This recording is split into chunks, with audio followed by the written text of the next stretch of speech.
श्री स्वामी समर्थ. स्वामी महाराज तुमच्या सर्व चांगल्या इच्छा पूर्ण करो, ही मी स्वामींच्या चरणी प्रार्थना करते. तर स्वामी सेवा कशी करायची, स्वामी सेवेला सुरुवात कधी करायची? आम्ही वर्किंग आहोत, आम्हाला लहान मुलं आहेत, आम्हाला वेळ मिळत नाही, मी विधवा आहे, आम्ही मुलं आहोत, कॉलेजची मुलं आहोत. तुमच्या या सगळ्या प्रश्नांची उत्तरे तुम्ही ज्या ज्या आपण याच्यामध्ये आहोत की वर्किंग हाऊसवाईफ, येथे सगळं काही आपण म्हणजे कशा कशा पद्धतीने डे टू डे लाईफ मध्ये आपण मॅनेज करू शकतो. त्याचबरोबर बरेच जण नियमांच्या बर्डनामुळे किंवा बऱ्याचशा नियमांच्या भीतीमुळे स्वामी सेवेमध्ये येण्यासाठी घाबरतात. तर तुम्हाला सुद्धा तुमच्या प्रश्नांची उत्तरे इथे मिळून जाईल आणि त्याचं सोल्युशन सुद्धा तुम्हाला मिळेल.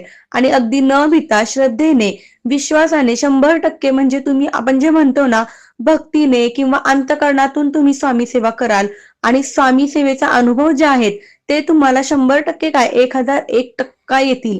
तुमचे गुरु पाठबळ आहे ते स्ट्रॉंग होईल आणि जेव्हा आपलं गुरु पाठबळ स्ट्रॉंग होतं तेव्हा आयुष्यामध्ये आपल्याला कोणतीच गोष्ट अशक्य वाटत नाही. सुख समृद्धी ऐश्वर्याची प्राप्ती आपल्याला आयुष्यामध्ये होते. आपल्या कुंडलीतील सर्व ग्रह निगेटिव्ह असतील आणि जर फक्त गुरु ग्रह पॉझिटिव्ह असेल तर सर्व निगेटिव्ह ग्रहांचा तो नकारात्मक प्रभाव आहे तो आपल्या आयुष्यावर हवा तेवढा पडत नाही. का पडत नाही? तर आपला गुरुग्रह जो असतो तो स्ट्रॉंग असतो. या कारणाने तर बघा, आयुष्यामध्ये गुरुला खूप जास्त महत्व आहे. त्यामुळे तुम्ही नक्की स्वामी सेवेला सुरुवात करा आणि ह्याबद्दलची सर्व माहिती तुम्हाला जर जाणून घ्यायची असेल तर खाली दिलेल्या छोट्या त्रिकोणावरती क्लिक करून तुम्ही संपूर्ण व्हिडिओ बघू शकता. श्री स्वामी समर्थ.